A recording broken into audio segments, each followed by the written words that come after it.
The following events occurred on a small island of isolated position in a large Canadian lake, to whose cool waters the inhabitants of Montreal and Toronto flee for rest and recreation in the hot months. It is only to be regretted that events of such peculiar interest to the genuine student of the psychical should be entirely uncorroborated.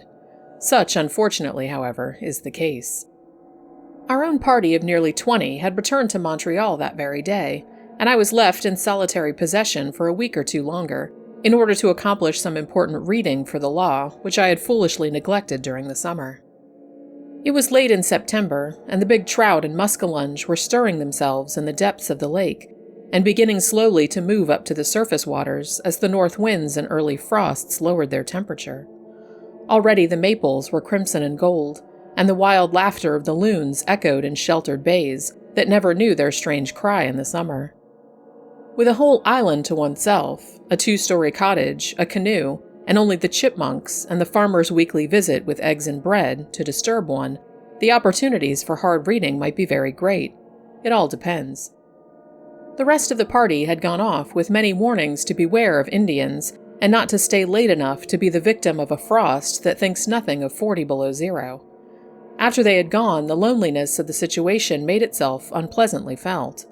There were no other islands within 6 or 7 miles, and though the mainland forests lay a couple of miles behind me, they stretched for a very great distance unbroken by any signs of human habitation.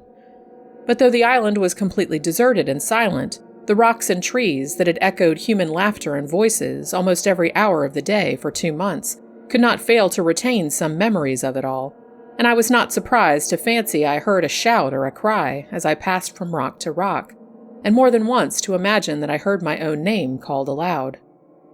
In the cottage there were 6 tiny little bedrooms, divided from one another by plain, unvarnished partitions of pine. A wooden bedstead, a mattress, and a chair stood in each room, but I only found 2 mirrors, and one of these was broken. The boards creaked a good deal as I moved about, and the signs of occupation were so recent that I could hardly believe I was alone. I half expected to find someone left behind, still trying to crowd into a box more than it would hold.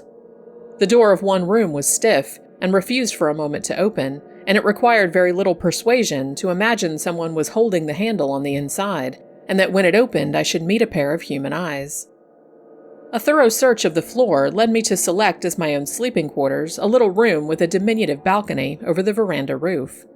The room was very small, but the bed was large and had the best mattress of them all. It was situated directly over the sitting room where I should live and do my reading, and the miniature window looked out to the rising sun. With the exception of a narrow path, which led from the front door and veranda through the trees to the boat landing, the island was densely covered with maples, hemlocks, and cedars. The trees gathered in round the cottage so closely that the slightest wind made the branches scrape the roof and tap the wooden walls. A few moments after sunset, the darkness became impenetrable, and 10 yards beyond the glare of the lamps that shone through the sitting-room windows, of which there were 4, you could not see an inch before your nose, nor move a step without running up against a tree. The rest of that day I spent moving my belongings from my tent to the sitting room, taking stock of the contents of the larder, and chopping enough wood for the stove to last me for a week. After that, just before sunset, I went round the island a couple of times in my canoe for precaution's sake. I had never dreamed of doing this before, but when a man is alone, he does things that never occur to him when he is one of a large party. How lonely the island seemed when I landed again. The sun was down, and twilight is unknown in these northern regions. The darkness comes up at once. The canoe safely pulled up and turned over on her face, I groped my way up the little narrow pathway to the veranda. The 6 lamps were soon burning merrily in the front room, but in the kitchen where I dined, the shadows were so gloomy and the lamplight was so inadequate that the stars could be seen peeping through the cracks between the rafters. I turned in early that night. Though it was calm and there was no wind, the creaking of my bedstead and the musical gurgle of the water over the rocks below were not the only sounds that reached my ears. As I lay awake, the appalling emptiness of the house grew upon me. The corridors and vacant rooms seemed to echo innumerable footsteps, shufflings, the rustle of skirts, and a constant undertone of whispering. When sleep at length overtook me, the breathings and noises, however, passed gently to mingle with the voices of my dreams. A week passed by, and the reading progressed favorably. On the 10th day of my solitude, a strange thing happened. I awoke after a good night's sleep to find myself possessed with a marked repugnance for my room.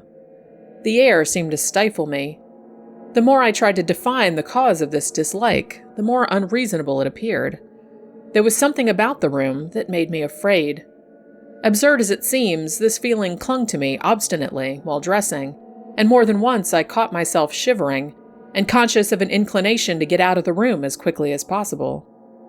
The more I tried to laugh it away, the more real it became, and when at last I was dressed and went out into the passage and downstairs into the kitchen, it was with feelings of relief, such as I might imagine would accompany one's escape from the presence of a dangerous, contagious disease. While cooking my breakfast, I carefully recalled every night spent in the room, in the hope that I might in some way connect the dislike I now felt with some disagreeable incident that had occurred in it.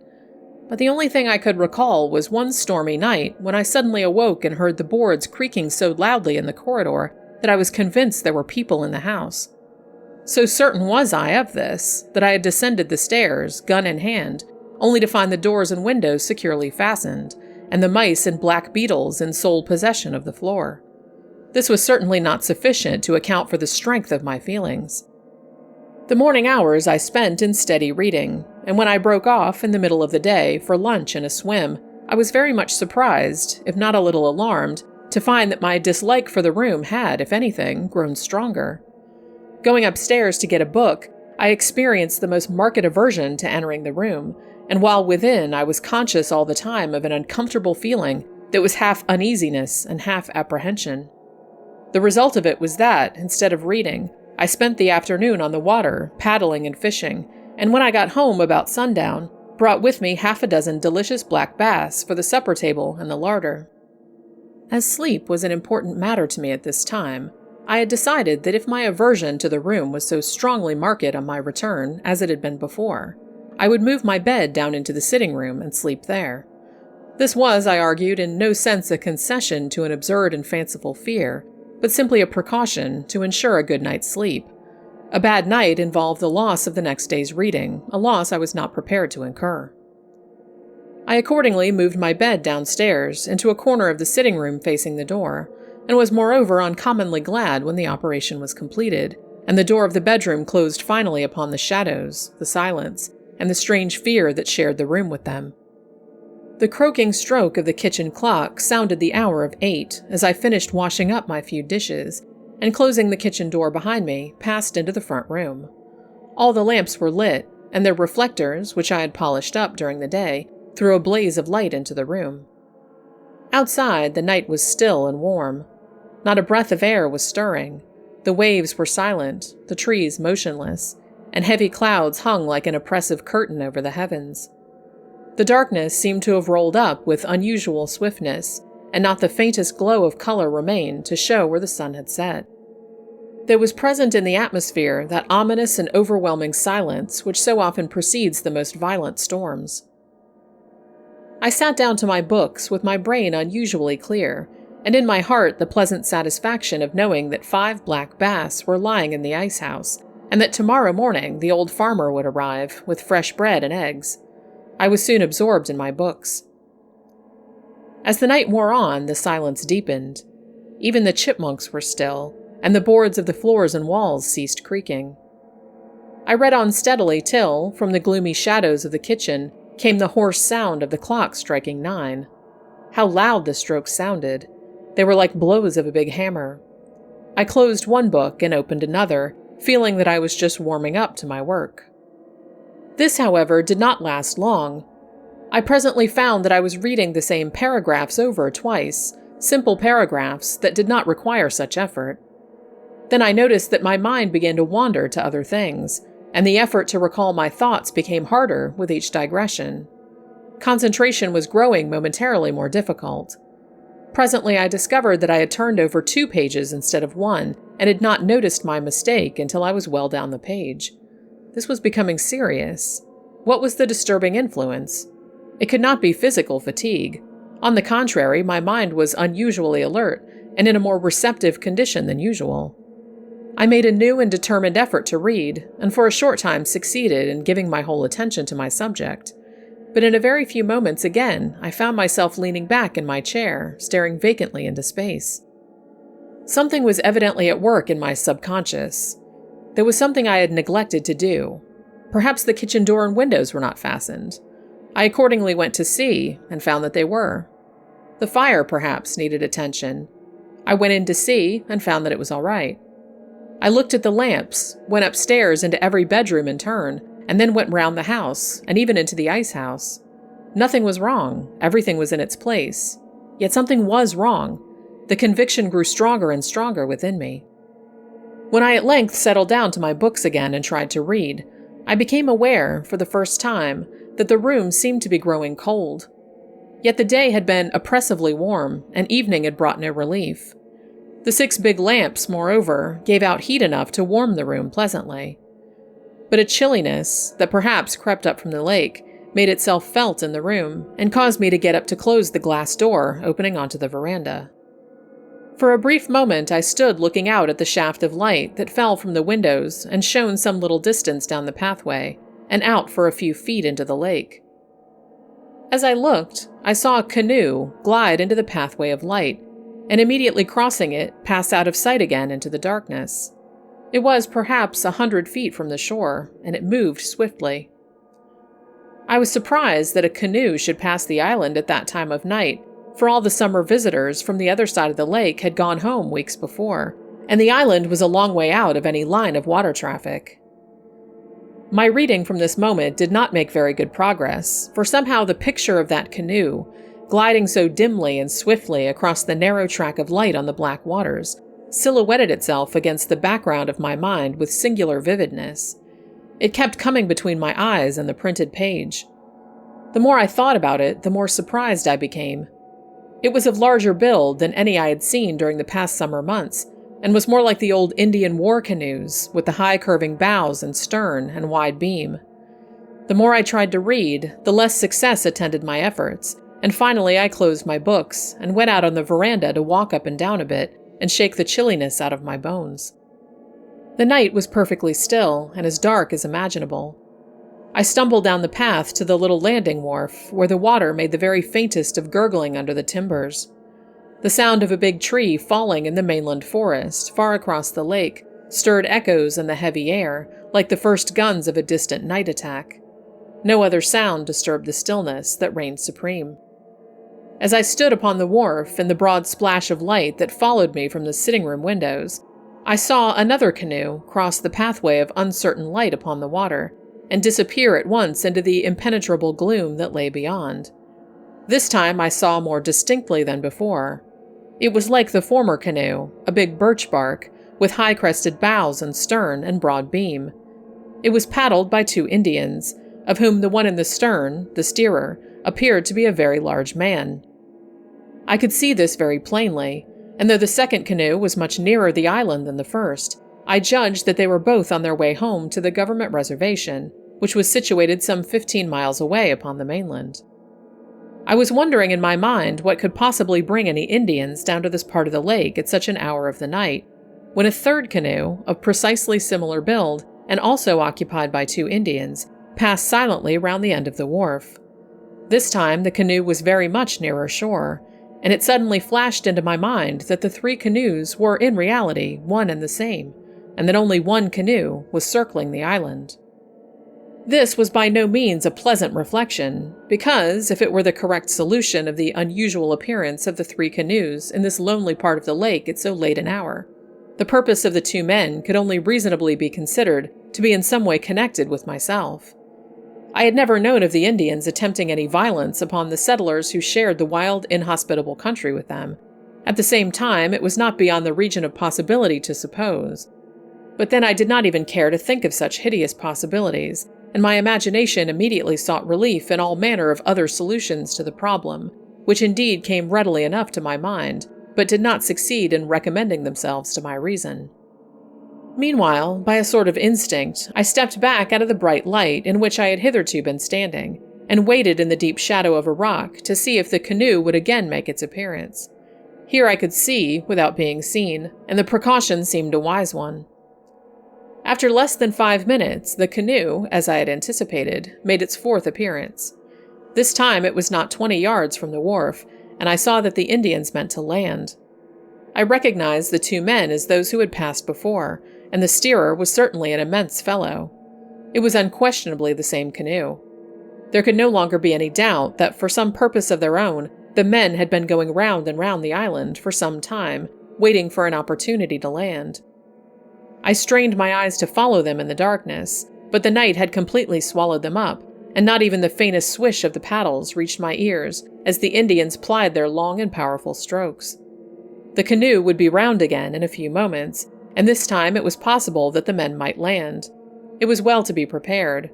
I knew nothing of their intentions, and 2 to 1, when the 2 are big Indians, late at night on a lonely island, was not exactly my idea of pleasant intercourse.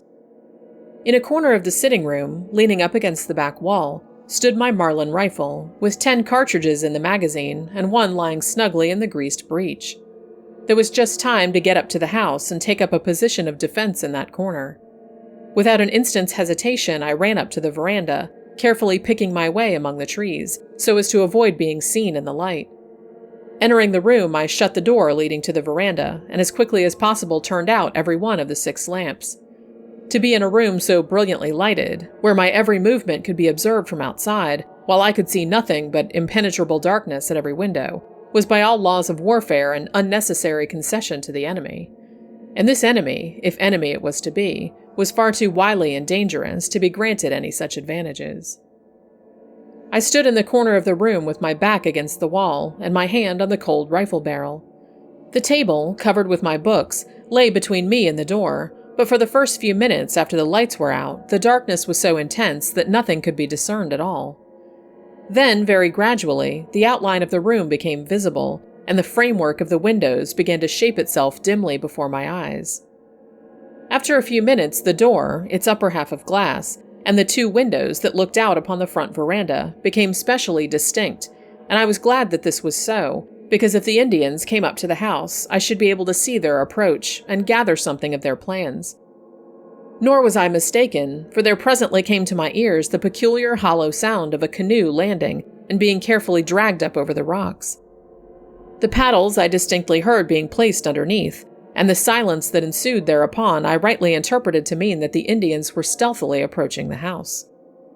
While it would be absurd to claim that I was not alarmed, even frightened, at the gravity of the situation and its possible outcome, I speak the whole truth when I say that I was not overwhelmingly afraid for myself. I was conscious that even at this stage of the night, I was passing into a psychical condition in which my sensations seemed no longer normal. Physical fear at no time entered into the nature of my feelings, and though I kept my hand upon my rifle the greater part of the night, I was all the time conscious that its assistance could be of little avail against the terrors that I had to face. More than once I seemed to feel most curiously that I was in no real sense a part of the proceedings, nor actually involved in them, but that I was playing the part of a spectator, moreover, on a psychic rather than on a material plane. Many of my sensations that night were too vague for definite description and analysis, but the main feeling that will stay with me to the end of my days is the awful horror of it all, and the miserable sensation that if the strain had lasted a little longer than was actually the case, my mind must inevitably have given way. Meanwhile, I stood still in my corner and waited patiently for what was to come. The house was as still as the grave, but the inarticulate voices of the night sang in my ears, and I seemed to hear the blood running in my veins and dancing in my pulses. If the Indians came to the back of the house, they would find the kitchen door and window securely fastened. They could not get in there without making considerable noise, which I was bound to hear. The only mode of getting in was by means of the door that faced me, and I kept my eyes glued on that door without taking them off for the smallest fraction of a second. My sight adapted itself every minute better to the darkness. I saw the table that nearly filled the room, and left only a narrow passage on each side. I could also make out the straight backs of the wooden chairs pressed up against it, and could even distinguish my papers and inkstand lying on the white oilcloth covering. I thought of the gay faces that had gathered round that table during the summer, and I longed for the sunlight as I had never longed for it before. Less than 3 feet to my left, the passageway led to the kitchen, and the stairs leading to the bedrooms above commenced in this passageway, but almost in the sitting room itself. Through the windows, I could see the dim, motionless outlines of the trees. Not a leaf stirred, not a branch moved. A few moments of this awful silence, and then I was aware of a soft tread on the boards of the veranda, so stealthy that it seemed an impression directly on my brain rather than upon the nerves of hearing. Immediately afterwards, a black figure darkened the glass door, and I perceived that a face was pressed against the upper panes. A shiver ran down my back, and my hair was conscious of a tendency to rise and stand at right angles to my head. It was the figure of an Indian, broad-shouldered and immense, indeed the largest figure of a man I have ever seen outside of a circus hall. By some power of light that seemed to generate itself in the brain, I saw the strong, dark face, with the aquiline nose and high cheekbones flattened against the glass. The direction of the gaze I could not determine, but faint gleams of light as the big eyes rolled round and showed their whites told me plainly that no corner of the room escaped their searching. For what seemed fully 5 minutes, the dark figure stood there, with the huge shoulders bent forward so as to bring the head down to the level of the glass, while behind him, though not nearly so large, the shadowy form of the other Indian swayed to and fro like a bent tree. While I waited in an agony of suspense and agitation for their next movement, little currents of icy sensation ran up and down my spine, and my heart seemed alternately to stop beating and then start off again with terrifying rapidity. They must have heard its thumping and the singing of the blood in my head. Moreover, I was conscious, as I felt a cold stream of perspiration trickle down my face, of a desire to scream, to shout, to bang the walls like a child, to make a noise, or do anything that would relieve the suspense and bring things to a speedy climax. It was probably this inclination that led me to another discovery, for when I tried to bring my rifle from behind my back to raise it and have it pointed at the door ready to fire, I found that I was powerless to move. The muscles, paralyzed by this strange fear, refused to obey the will. Here indeed was a terrifying complication. There was a faint sound of rattling at the brass knob, and the door was pushed open a couple of inches. A pause of a few seconds, and it was pushed open still further. Without a sound of footsteps that was appreciable to my ears, the two figures glided into the room, and the man behind gently closed the door after him. They were alone with me, between the four walls. Could they see me standing there, so still and straight in my corner? Had they perhaps already seen me? My blood surged and sang like the roll of drums in an orchestra, and though I did my best to suppress my breathing, it sounded like the rushing of wind through a pneumatic tube. My suspense as to the next move was soon at an end, only, however, to give place to a new and keener alarm. The men had hitherto exchanged no words and no signs, but there were general indications of a movement across the room, and whichever way they went, they would have to pass round the table. If they came my way, they would have to pass within 6 inches of my person. While I was considering this very disagreeable possibility, I perceived that the smaller Indian, smaller by comparison, suddenly raised his arm and pointed to the ceiling. The other fellow raised his head and followed the direction of his companion's arm. I began to understand at last. They were going upstairs, and the room directly overhead to which they pointed had been, until this night, my bedroom. It was the room in which I had experienced that very morning so strange a sensation of fear, and but for which I should then have been lying asleep in the narrow bed against the window. The Indians then began to move silently around the room. They were going upstairs, and they were coming round my side of the table. So stealthy were their movements that, but for the abnormally sensitive state of the nerves, I should never have heard them. As it was, their cat-like tread was distinctly audible. Like two monstrous black cats, they came round the table toward me, and for the first time I perceived that the smaller of the two dragged something along the floor behind him. As it trailed along over the floor with a soft, sweeping sound, I somehow got the impression that it was a large dead thing with outstretched wings, or a large spreading cedar branch. Whatever it was, I was unable to see it, even in outline, and I was too terrified, even had I possessed the power over my muscles, to move my neck forward in the effort to determine its nature. Nearer and nearer they came. The leader rested a giant hand upon the table as he moved. My lips were glued together, and the air seemed to burn in my nostrils. I tried to close my eyes, so that I might not see as they passed me, but my eyelids had stiffened and refused to obey. Would they never get by me? Sensation seemed also to have left my legs, and it was as if I were standing on mere supports of wood or stone. Worse still, I was conscious that I was losing the power of balance, the power to stand upright, or even to lean backwards against the wall. Some force was drawing me forward, and a dizzy terror seized me that I should lose my balance and topple forward against the Indians, just as they were in the act of passing me. Even moments drawn out into hours must come to an end sometime, and almost before I knew it, the figures had passed me and had their feet upon the lower step of the stairs leading to the upper bedrooms. There could not have been 6 inches between us, and yet I was conscious only of a current of cold air that followed them. They had not touched me, and I was convinced that they had not seen me. Even the trailing thing on the floor behind them had not touched my feet, as I had dreaded it would, and on such an occasion as this I was grateful even for the smallest mercies. The absence of the Indians from my immediate neighborhood brought little sense of relief. I stood shivering and shuddering in my corner, and beyond being able to breathe more freely, I felt no whit less uncomfortable. Also, I was aware that a certain light, which, without apparent source or rays, had enabled me to follow their every gesture and movement, had gone out of the room with their departure. An unnatural darkness now filled the room, and pervaded its every corner, so that I could barely make out the positions of the windows and the glass doors. As I said before, my condition was evidently an abnormal one. The capacity for feeling surprise seemed, as in dreams, to be wholly absent. My senses recorded with unusual accuracy every smallest occurrence, but I was able to draw only the simplest deductions. The Indians soon reached the top of the stairs, and there they halted for a moment. I had not the faintest clue as to their next movement. They appeared to hesitate. They were listening attentively. Then I heard one of them, who by the weight of his soft tread must have been the giant, cross the narrow corridor and enter the room directly overhead, my own little bedroom. But for the insistence of that unaccountable dread I had experienced there in the morning, I should at that very moment have been lying in the bed, with the big Indian in the room standing beside me. For the space of 100 seconds, there was silence, such as might have existed before the birth of sound. It was followed by a long quivering shriek of terror, which rang out into the night, and ended in a short gulp before it had run its full course.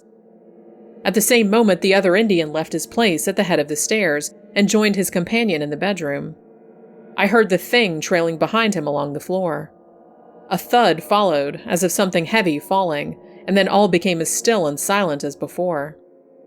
It was at this point that the atmosphere, surcharged all day with the electricity of a fierce storm, found relief in a dancing flash of brilliant lightning simultaneously with a crash of loudest thunder.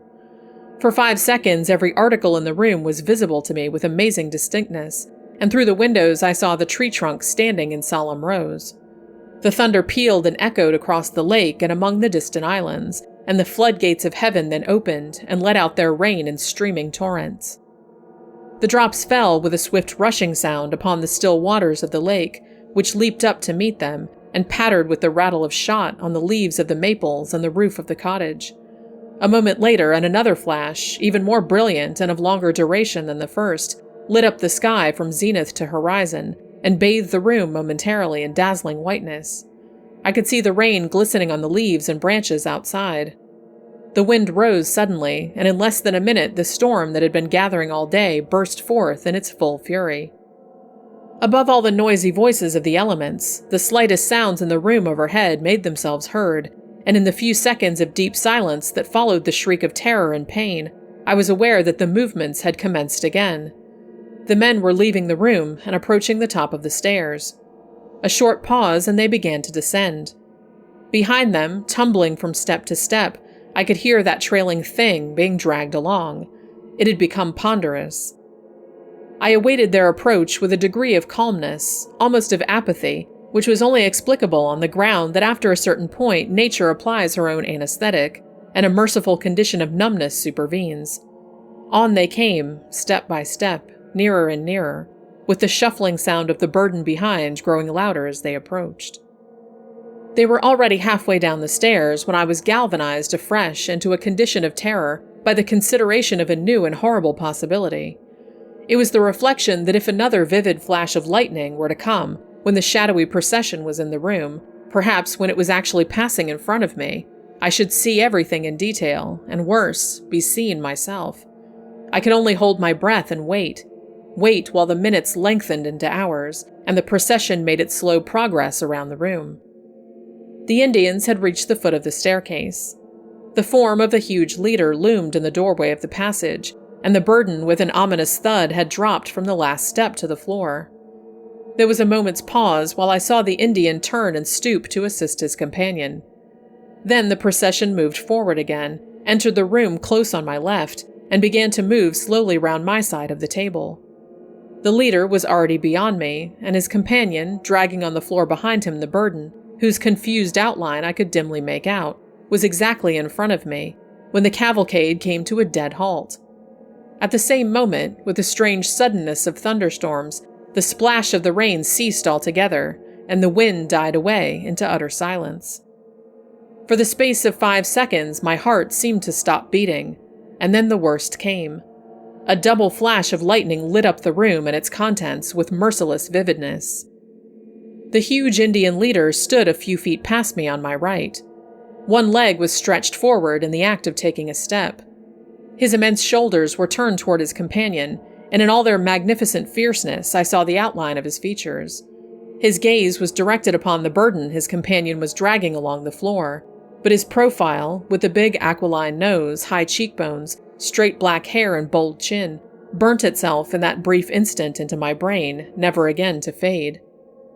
Dwarfish, compared with this gigantic figure, appeared the proportions of the other Indian, who, within 12 inches of my face, was stooping over the thing he was dragging in a position that lent to his person the additional horror of deformity. And the burden, lying upon a sweeping cedar branch which he held and dragged by a long stem, was the body of a white man. The scalp had been neatly lifted, and blood lay in a broad smear upon the cheeks and forehead. Then, for the first time that night, the terror that had paralyzed my muscles and my will lifted its unholy spell from my soul. With a loud cry, I stretched out my arms to seize the big Indian by the throat, and grasping only air, tumbled forward unconscious upon the ground. I had recognized the body, and the face was my own. It was bright daylight when a man's voice recalled me to consciousness. I was lying where I had fallen, and the farmer was standing in the room with the loaves of bread in his hands. The horror of the night was still in my heart, and as the bluff settler helped me to my feet and picked up the rifle which had fallen with me, with many questions and expressions of condolence, I imagine my brief replies were neither self-explanatory nor even intelligible. That day, after a thorough and fruitless search of the house, I left the island and went over to spend my last 10 days with the farmer, and when the time came for me to leave, the necessary reading had been accomplished, and my nerves had completely recovered their balance. On the day of my departure, the farmer started early in his big boat with my belongings to row to the point, 12 miles distant, where a little steamer ran twice a week for the accommodation of hunters. Late in the afternoon, I went off in another direction in my canoe, wishing to see the island once again, where I had been the victim of so strange an experience. In due course, I arrived there and made a tour of the island. I also made a search of the little house, and it was not without a curious sensation in my heart that I entered the little upstairs bedroom. There seemed nothing unusual. Just after I re-embarked, I saw a canoe gliding ahead of me around the curve of the island. A canoe was an unusual sight at this time of the year, and this one seemed to have sprung from nowhere. Altering my course a little, I watched it disappear around the next projecting point of rock. It had high curving bows, and there were 2 Indians in it.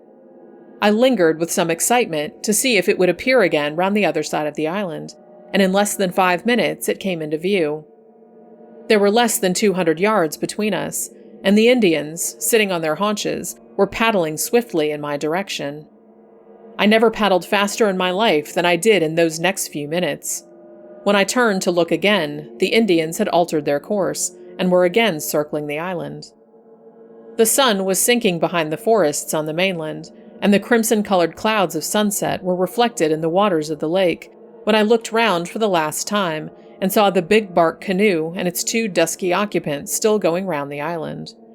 Then the shadows deepened rapidly, the lake grew black, and the night wind blew its first breath in my face as I turned a corner, and a projecting bluff of rock hid from my view both island and canoe.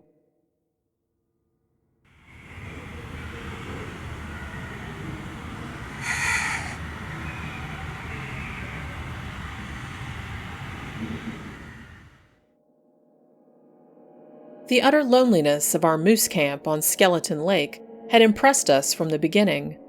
In the Quebec backwoods, 5 days by trail and canoe from civilization, and perhaps the singular name contributed a little to the sensation of eeriness that made itself felt in the camp circle when once the sun was down and the late October mists began rising from the lake and winding their way in among the tree trunks. For in these regions, all names of lakes and hills and islands have their origin in some actual event, taking either the name of a chief participant, such as Smith's Ridge, or claiming a place in the map by perpetuating some special feature of the journey or the scenery, such as Long Island, Deep Rapids, or Rainy Lake. All names thus have their meaning and are usually pretty recently acquired, while the majority are self-explanatory and suggest human and pioneer relations. Skeleton Lake, therefore, was a name full of suggestion, and though none of us knew the origin or the story of its birth, we were all conscious of a certain lugubrious atmosphere that haunted its shores and islands, and but for the evidences of recent moose tracks in its neighborhood, we should probably have pitched our tents elsewhere. For several hundred miles in any direction, we knew of only one other party of whites. They had journeyed up on the train with us, getting in at North Bay, and hailing from Boston way. A common goal and object had served by way of introduction, but the acquaintance had made little progress. This noisy, aggressive Yankee did not suit our fancy much as a possible neighbor, and it was only a slight intimacy between his chief guide, Jake the Swede, and one of our men that kept the thing going at all. They went into camp on Beaver Creek, 50 miles and more to the west of us. But that was 6 weeks ago, and seemed as many months, for days and nights pass slowly in these solitudes, and the scale of time changes wonderfully. Our men always seemed to know by instinct pretty well where the other fellows were moving, but in the interval no one had come across their trails, or once so much as heard their rifle shots. Our little camp consisted of the professor, his wife, a splendid shot and keen woodswoman, and myself. We had a guide apiece, and hunted daily in pairs from before sunrise till dark. It was our last evening in the woods, and the professor was lying in my little wedge tent, discussing the dangers of hunting alone in couples this way. The flap of the tent hung back and let in fragrant odors of cooking over an open wood fire. Everywhere there was bustle and preparation, and one canoe already lay packed with moose horns, her nose pointing southwards. If an accident happened to one of them, he was saying, the survivor's story when he returned to camp would be entirely unsupported evidence, wouldn't it? Because, you see... And he went on laying down the law after the manner of professors, until I became so bored that my attention began to wander to pictures and memories of the scenes we were just about to leave. Garden Lake with its 100 islands, the rapids out of Round Pond, the countless vistas of forest, crimson and gold in the autumn sunshine, and the starlit nights we had spent watching in cold, cramped positions for the wary moose on lonely lakes among the hills. The hum of the professor's voice in time grew more soothing. A nod or a grunt was all the reply he looked for. Fortunately, he loathed interruptions. I think I could almost have gone to sleep under his very nose. Perhaps I did sleep for a brief interval. Then it all came about so quickly, and the tragedy of it was so unexpected and painful, throwing our peaceful camp into momentary confusion, that now it all seems to have happened with the uncanny swiftness of a dream. First, there was the abrupt ceasing of the droning voice, and then the running of quick little steps over the pine needles, and the confusion of men's voices. And the next instant the professor's wife was at the tent door, hatless, her face white, her hunting bloomers bagging at the wrong places, a rifle in her hand, and her words running into one another anyhow. "Quick, Harry, it's Rushdon. I was asleep and it woke me. Something's happened. You must deal with it." In a second we were outside the tent with our rifles. "My God," I heard the professor exclaim, as if he had first made the discovery. "It is Rushdon." I saw the guides helping, dragging, a man out of a canoe. A brief space of deep silence followed, in which I heard only the waves from the canoe washing up on the sand, and then, immediately after, came the voice of a man talking with amazing rapidity, and with odd gaps between his words. It was Rushdon telling his story, and the tones of his voice, now whispering, now almost shouting, mixed with sobs and solemn oaths, and frequent appeals to the deity, somehow or other struck the false note at the very start, and before any of us guessed or knew anything at all. Something moved secretly between his words, a shadow veiling the stars, destroying the peace of our little camp, and touching us all personally with an indefinable sense of horror and distrust. I can see that group to this day, with all the detail of a good photograph, standing halfway between the firelight and the darkness, a slight mist rising from the lake, the frosty stars, and our men, in silence that was all sympathy, dragging Justyn across the rocks towards the campfire. Their moccasins crunched on the sand and slipped several times on the stones beneath the weight of the limp, exhausted body, and I can still see every inch of the pared cedar branch he had used for a paddle on that lonely and dreadful journey. But what struck me most, as it struck us all, was the limp exhaustion of his body compared to the strength of his utterance and the tearing rush of his words. A vigorous driving power was there at work, forcing out the tale, red-hot and throbbing, full of discrepancies and the strangest contradictions, and the nature of this driving power I first began to appreciate when they had lifted him into the circle of firelight, and I saw his face, gray under the tan, terror in his eyes, tears too, hair and beard awry, and listened to the wild stream of words pouring forth without ceasing. I think we all understood then, but it was only after many years that anyone dared to confess what he thought.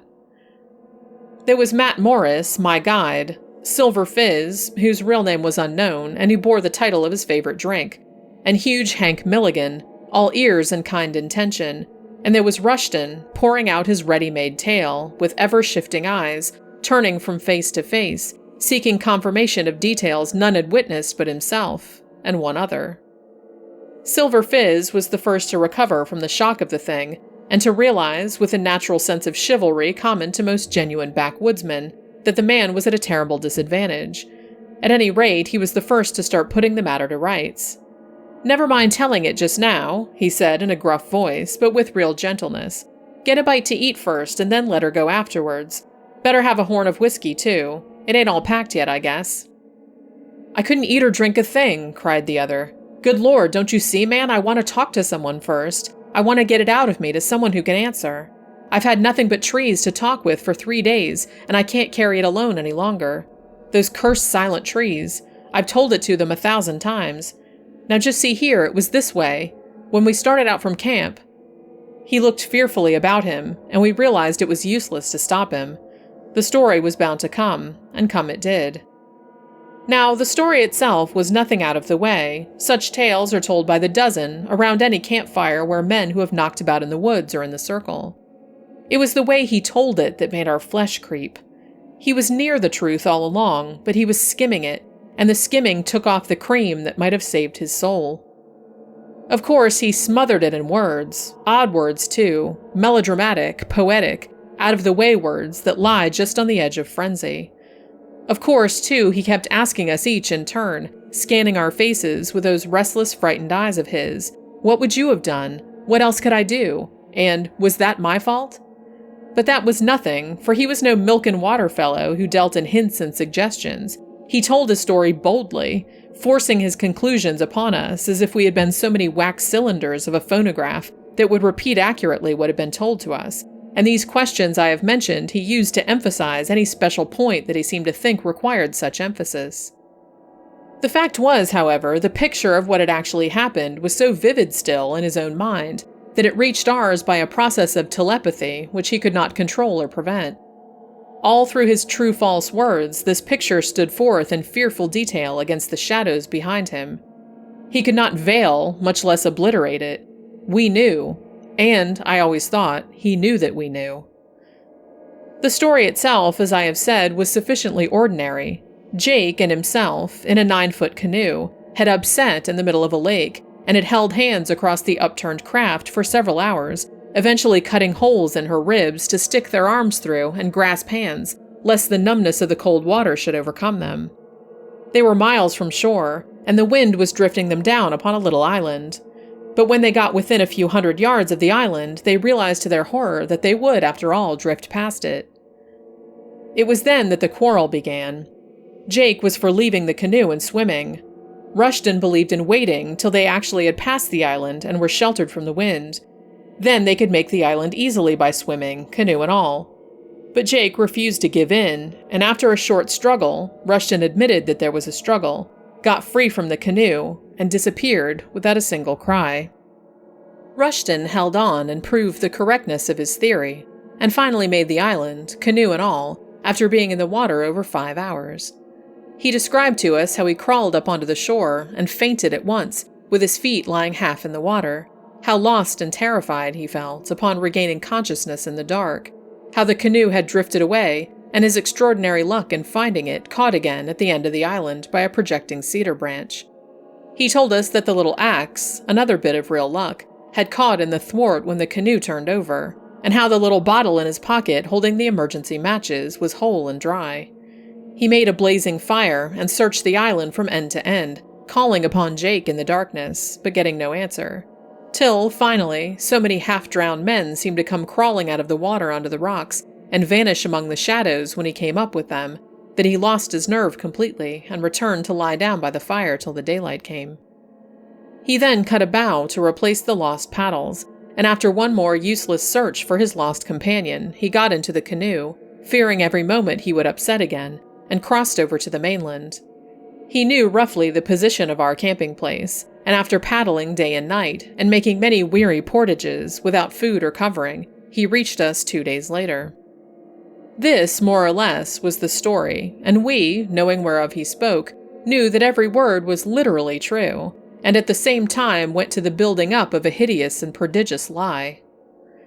Once the recital was over, he collapsed, and Silver Fizz, after a general expression of sympathy from the rest of us, came again to the rescue.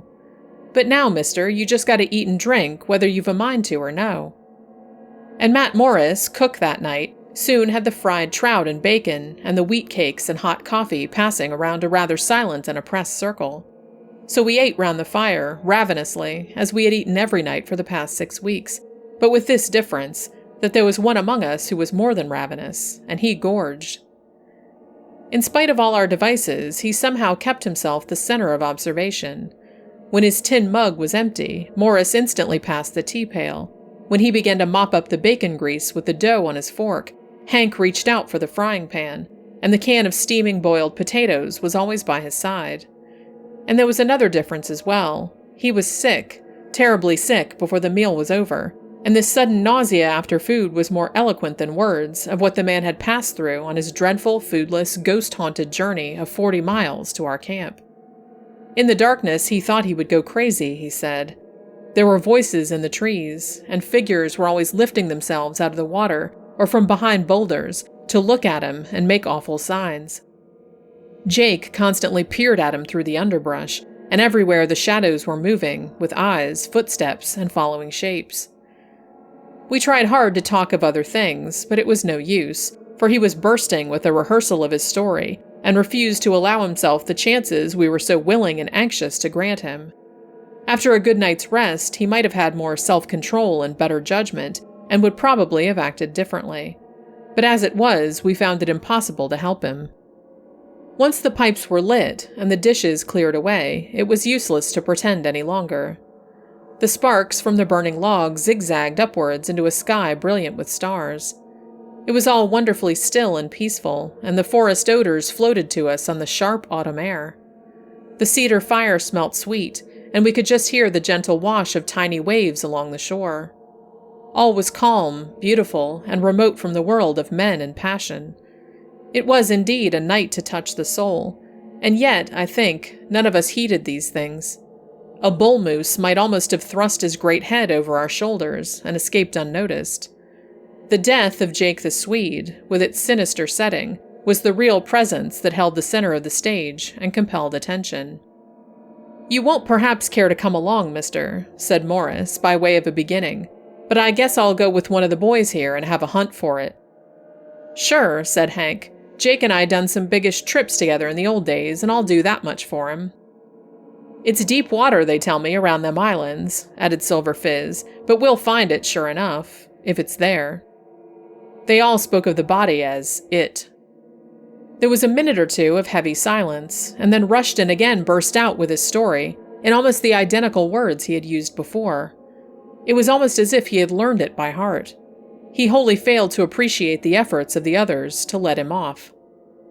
Silver Fizz rushed in, hoping to stop him, Morris and Hank closely following his lead.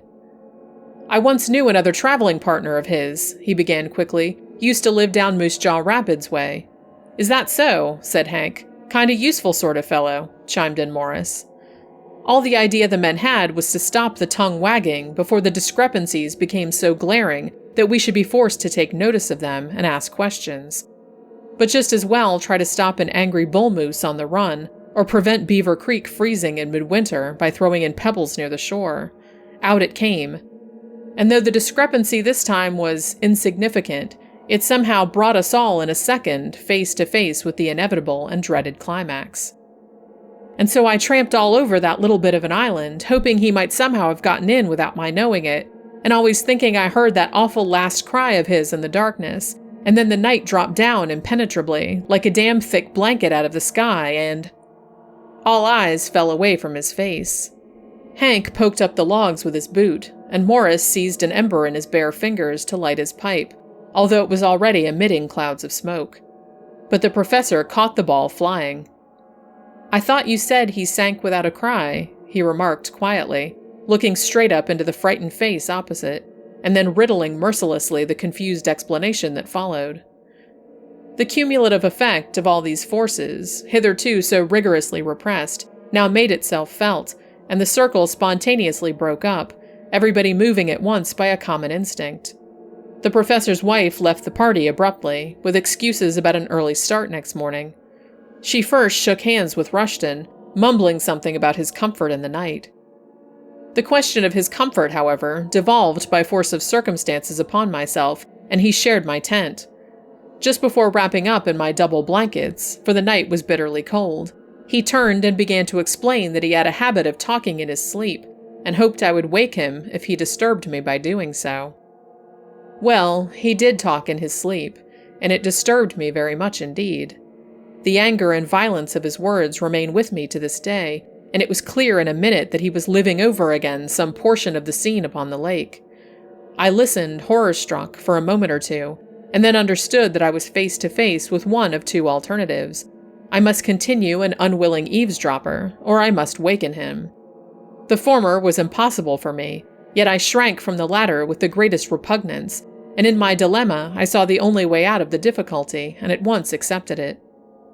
Cold though it was, I crawled stealthily out of my warm sleeping bag and left the tent, intending to keep the old fire alight under the stars, and spend the remaining hours till daylight in the open. As soon as I was out, I noticed at once another figure moving silently along the shore. It was Hank Milligan, and it was plain enough what he was doing. He was examining the holes that had been cut in the upper ribs of the canoe. He looked half ashamed when I came up to him, and mumbled something about not being able to sleep for the cold. But there, standing together beside the overturned canoe, we both saw that the holes were far too small for a man's hand and arm, and could not possibly have been cut by two men hanging on for their lives in deep water. Those holes had been made afterwards. Hank said nothing to me, and I said nothing to Hank, and presently he moved off to collect logs for the fire, which needed replenishing, for it was a piercingly cold night, and there were many degrees of frost. 3 days later, Hank and Silver Fizz followed with stumbling footsteps the old Indian trail that leads from Beaver Creek to the southwards. A hammock was slung between them, and it weighed heavily. Yet neither of the men complained, and indeed speech between them was almost nothing. Their thoughts, however, were exceedingly busy, and the terrible secret of the woods which formed their burden weighed far more heavily than the uncouth, shifting mass that lay in the swinging hammock and tugged so severely at their shoulders.